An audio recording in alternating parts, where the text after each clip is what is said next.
தமிழை பெருமைப்படுத்தியவர்கள், தமிழுக்கு பெருமை சேர்த்த திருத்தொண்டர்கள். ஆகவேதான் இதே நகரத்துக்கு 1943ஆம் ஆண்டு செப்டம்பர் 16ஆம் தேதி மறைமலை அடிகள் வந்தார்கள்.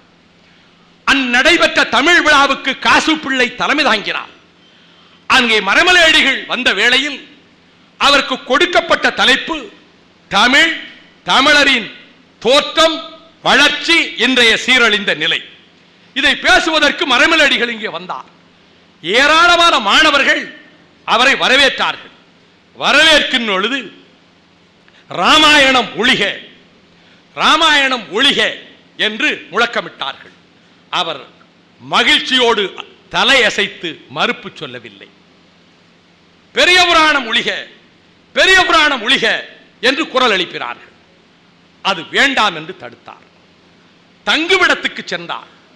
திராவிட முன்னேற்ற கழகத்தின் இன்றைய பொதுச் செயலாளர் அண்ணன் பேராசிரியர் அவர்களின் தந்தையார் கல்யாண சுந்தரனார் அவர்கள் மறைமலை அடிகளாரை போய் சந்தித்தார். அவரே எழுதியிருக்கிறார் நூலிலே. மறைமலை அடிகளாரை போய் சந்தித்தார். இன்று நடந்தது குறித்து தங்கள் மனதிலே வேதனையோ, பெரிய ராமாயணத்தை சொல்லுகிற பொழுது ஆட்சேபிக்கவில்லை, பெரிய புராணம் ஒழிக என்றவுடன் நீங்கள் அதற்கு மறுப்பு தெரிவித்தீர்களே என்று கேட்டபோது அவர் சொன்னார், ராமாயணம் தமிழரின் மூல கதை அல்ல, அது வடக்கே இருந்து வந்தது, அது வடமொழியிலே இருந்து வந்தது. இது தென்னாட்டு சரிதம், தென்னாட்டில் தொண்டர்களின் சரிதம். இது மூலமே இங்குதான். இது தமிழ் தொண்டர்களின் சரிதம்.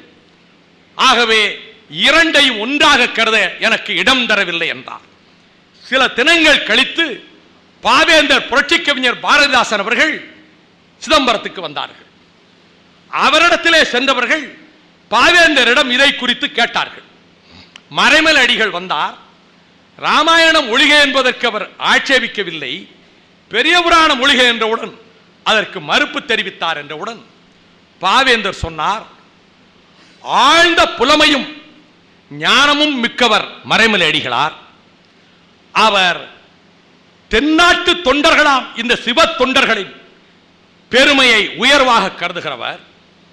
ஆகவே இது தமிழரின் சிறப்பு என்று கருதுகிறார். அவர் பாவேந்தர் சொன்னது, உடன்பட முடியாவிடினும் மறைமலை அடிகளாரின் தமிழ் தொண்டை கருதி மதிக்கலாம். திருத்தொண்டர் புராண கருத்துக்களுக்கு உடன்பட முடியாவிடினும் திருத்தொண்டர் புராணத்தை மதிக்கலாம். இதுவும் பாவேந்தர் எழுதி வைத்திருக்கிறார்.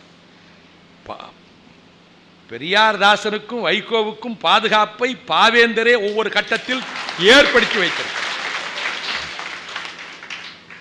ஆக நான்மாடக்கூடலாம் மதுரையிலே இருந்து செய்தி வருகிறது, சமணர்களின் ஆதிக்கம் எங்கே ஓங்கி இருக்கிறது, மன்னனுக்கோ நோய் ஏற்பட்டு விட்டது.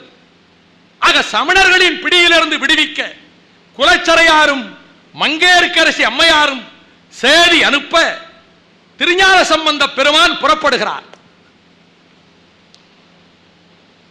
நான் சொல்லவில்லை, சேக்கிழார் சொல்லுவது. திருநாவுக்கரசர் நாளும் கோளும் சரியாக இல்லை, இப்பொழுது போக வேண்டாம். நம்ம ராம ஆதிமூலம் அவர்கள் இன்று பகலில் என்னை வந்து சந்தித்தார்கள். நான் எத்தனை மணிக்கு மண்டபத்துக்கு வர வேண்டும் என்று கேட்டேன்.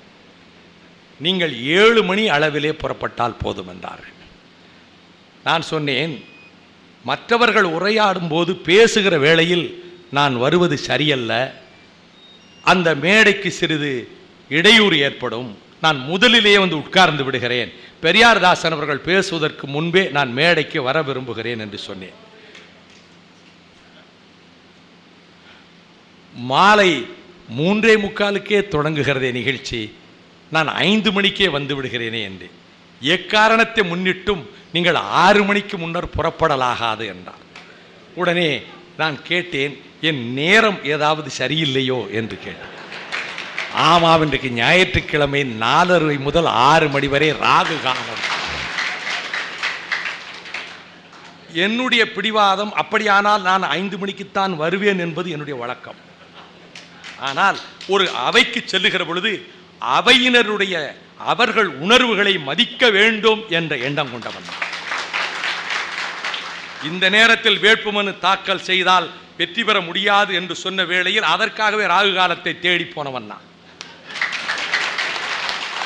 இந்த நேரத்தில் சிறையிலிருந்து விடுதலை பெற்றால் மீண்டும் சிறைக்கு வர வேண்டியது இருக்கும்.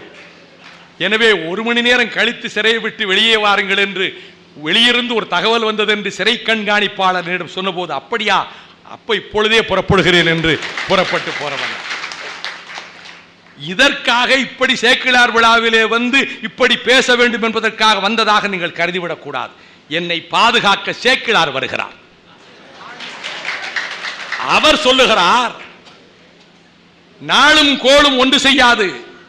திருஞான சம்பந்தர் சொல்லுகிறார்,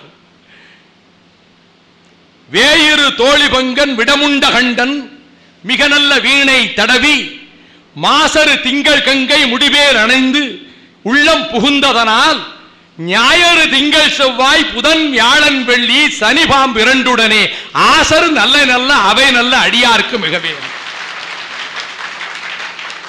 அதனால இனிமே யாராவது உங்களுக்கு இன்னைக்கு ராகு காலம், இன்னைக்கு தெக்க சூலம், அடக்க சூலம், கருப்பட்டி சாப்பிட்டுக்கிடலாம், ஒண்ணு வேணாம். ஞான சம்பந்தர் இருக்காரியா,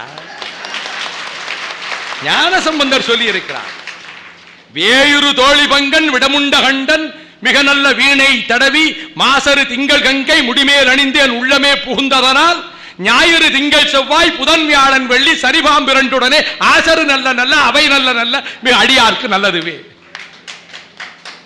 அதனால எப்ப வேணா போகலாம். ஏன்னா இறைவனே இங்க இருக்கிறான். அவன் பாம்பே தலையில வச்சிருக்கிறான். பாம்பே தலையில வச்சிருக்கிறவன் நெஞ்சுக்குள்ள இருக்கிற பொழுது ராகு என்ன செய்யும்? நம்மளை மதிக்கிற ஒரு ஆள் இவன் தான் போல் இருக்கு. ராகு காலத்தை தேடி பிடிச்சு வந்திருக்கான். நம்மளையும் மதிச்சு ராகு காலத்தை தேர்ந்தெடுத்திருக்கிறானே, இவனுக்கு சகல விதத்திலும் பாதுகாப்பாக இருக்க வேண்டும். ஆகவே நான் தொடக்கத்தில் கூறியதை போல அனல்வாதம் புனல்வாதம் நடைபெற்றதே, நெருப்புக்கு எதிர்த்து நின்றதே தமிழ், தளருக்கு எதிர்த்து நிற்கின்ற தளலாக எழுகின்ற அந்த தமிழ். இங்கே சொன்னார்கள் நம்முடைய மூசா அவர்கள் ஆலயங்களின் சிறப்புகளை பற்றி சொன்னார்கள். ஒவ்வொரு ஆலயத்துக்கு ஒரு சிறப்பு உண்டு என்று சொன்னார். இசை தமிழிலே பிறந்தது. தமிழ் இசைதான் உலகின் மூத்த இசை. இந்த உபகண்டத்தில் இருக்கின்ற இசையில் தமிழ் இசைதான் முதல் இசை. எந்த இடத்திலும் ஆணித்தரமாக வாதிட முடியும். அப்படிப்பட்ட தமிழ் இசை என்றால் கலைகள் வளர்ந்த இடம் சோழ மண்டலம். கலை வளர்த்த சோழ மண்டலம். சோழ வளநாடு சோறுடைத்து மட்டுமல்ல, கலை வளர்த்த இடம். நடனக்கலையும் வளர்ந்தது. நடனக்கலைக்கு இடமாக திகழ்கின்ற தில்லையிலே பேசுகிறேன். தொடக்கத்தில் தாண்டவங்கள் என்பது நடனக்கலை தாண்டவங்களில் 3 தாண்டவங்களே பெரிதாக சொல்லப்பட்டன. கொடு கொட்டி, பாண்டவரங்கம், பாண்டரங்கம், காபாலம், இந்த 3 முத்திரை தாண்டவங்கள். இந்த 3 தாண்டவங்கள் பின்னர் காலப்போக்கில் 108 தாண்டவங்கள் ஆயிற்று. 108 தாண்டவங்களில் 7 தாண்டவங்கள் தான் பிரதான தாண்டவங்களாக சேக்கிழார் செய்தியிலேயே சொல்லப்படுகிறது. 7 தாண்டவங்கள்: ஆனந்த தாண்டவம், சந்தியா தாண்டவம், கௌரி தாண்டவம், திரிபுர தாண்டவம், காளி தாண்டவம், முனி தாண்டவம், சங்கார தாண்டவம். இந்த 7 தாண்டவங்களில் சந்தியா தாண்டவம் மதுரை வெள்ளியம்பலத்திலே, கௌரி தாண்டவம் திருப்பத்தூர் திருச்சபையிலே சிற்றபையிலே,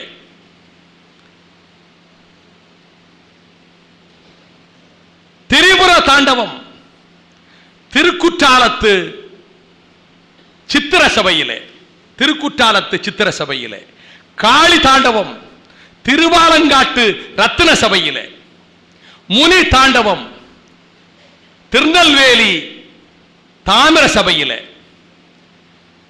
சங்கார தாண்டவம் இருண்ட நள் இரவிலே, ஆனந்த தாண்டவம் சிதம்பரத்திலே. ஆனந்த தாண்டவம் படைத்தல், காத்தல், அழித்தல், மறைத்தல், அருளல் 5ஐயும் ஒன்றாக காட்டுகின்ற தாண்டவம். 7 தாண்டவம் என்று சொல்லுகிற பொழுது 7 பண்களிலே இருந்து 7 சுரங்களிலே இருந்து சொல்லுகிறார். அதைத்தான் இங்கே